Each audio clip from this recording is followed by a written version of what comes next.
Welcome to the Deep Dive. Today we're tackling really one of the core tensions in the New Testament sources.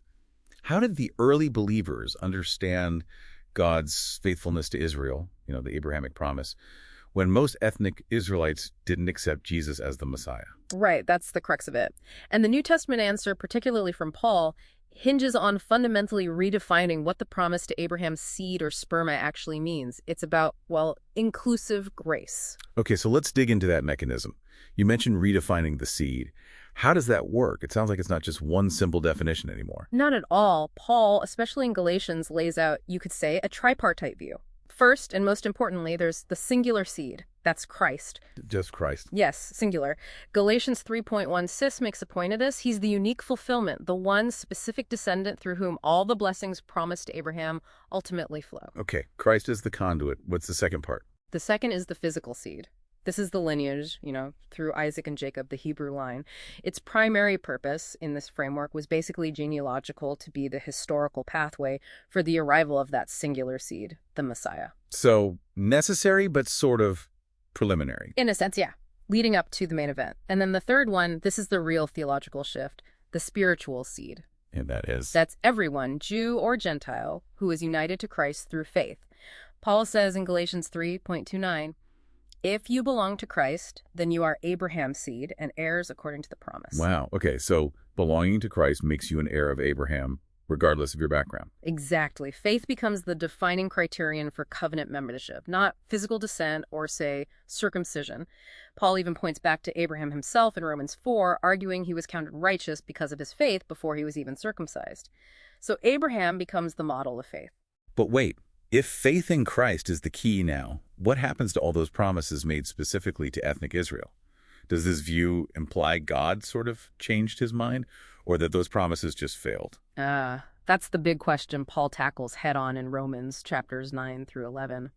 He forcefully denies that God's promises have failed. His key argument, for not all who are descended from Israel are Israel. Meaning there's a distinction within ethnic Israel itself. Precisely. God's election, God's true Israel, has always operated based on promise and faith, not just bloodline. So the unbelief of the majority doesn't nullify God's faithfulness to his chosen people, the remnant who do believe. Okay, that leads into this difficult idea of Israel's hardening that Paul talks about in Romans 11. What's the purpose of that, according to the sources? Yeah, hardening is a tough concept. Paul presents it as temporary and, crucially, as having a divine purpose within God's larger plan. It wasn't just rejection for rejection's sake. A purpose, like what? It's presented as a kind of strategic catalyst. Look at the dynamic Paul describes. Israel's partial rejection, their stumbling, opened the door wide for the gospel to go to the Gentiles. And the salvation of the Gentiles, in turn, is meant to provoke Israel to jealousy, ultimately leading them back to faith. So it's like a roundabout way to bring everyone in eventually. That's the argument. It's a divine strategy where even the rejection serves the ultimate goal of redemption, both for Gentiles and eventually for Israel. Which brings us right to that huge verse, Romans 11.26. And so all Israel will be saved. This seems to be a major point of division and interpretation, right? A massive one, especially within Protestant thought. The whole debate hangs on who is all Israel in that verse. Okay, break down the main views for us. Well, broadly speaking, you have two main camps. One perspective, often associated with covenant theology, tends to see all Israel as referring to the church, the complete number of the elect, both Jews and Gentiles throughout history, seen as the one true spiritual Israel. Or, sometimes, a massive future conversion of Jewish people into the existing church. So, spiritual Israel, essentially. What's the other view? The other major view, dispensationalism, holds that all Israel means the ethnic nation of Israel. They see a future distinct plan where the nation itself as a whole will turn to Christ, be restored, possibly to their land, playing a unique role in God's end-time purposes, separate from the church's current role.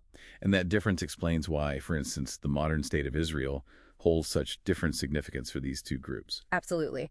For dispensationalists, it's often seen as a key sign of prophecy being fulfilled, a stage setting for that future national restoration.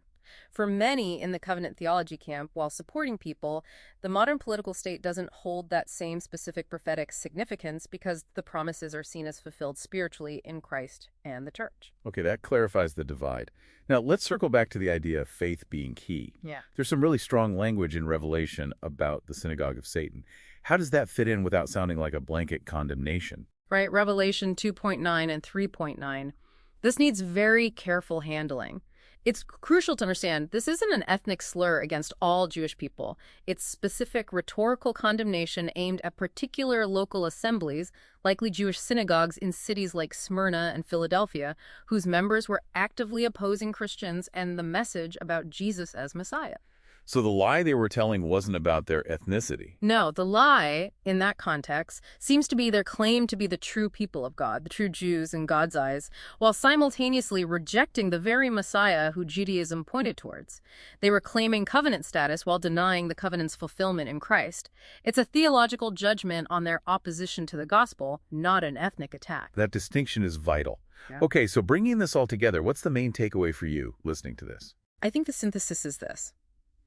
The New Testament sources consistently elevate the spiritual reality faith in Christ above the physical reality, ethnic, or national identity when it comes to defining who belongs to God's covenant people now. The promises are fulfilled in Christ.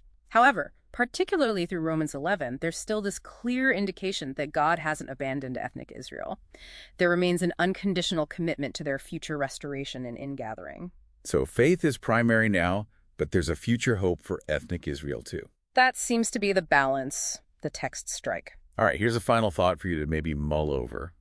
Given everything we've discussed, especially the careful distinction needed with terms like synagogue of Satan, how crucial is it to maintain that this theological framework, which critiques rejecting Christ, can never be twisted into a justification for anti-Semitism?